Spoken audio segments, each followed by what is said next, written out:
You ask Tiger to solve. This deals with linear equations with one unknown. The final result is x equals 3. Let's solve it step by step. Group all x terms on the left side of the equation. Add x to both sides. Group like terms. Simplify the arithmetic. Group like terms. Simplify the arithmetic.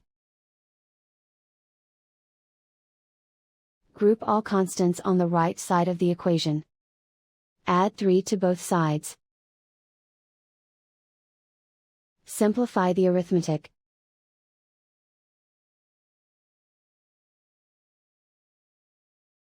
Isolate the x. Divide both sides by 2. Simplify the fraction. Find the greatest common factor of the numerator and denominator. Factor out and cancel the greatest common factor. And so the final result is x equals 3.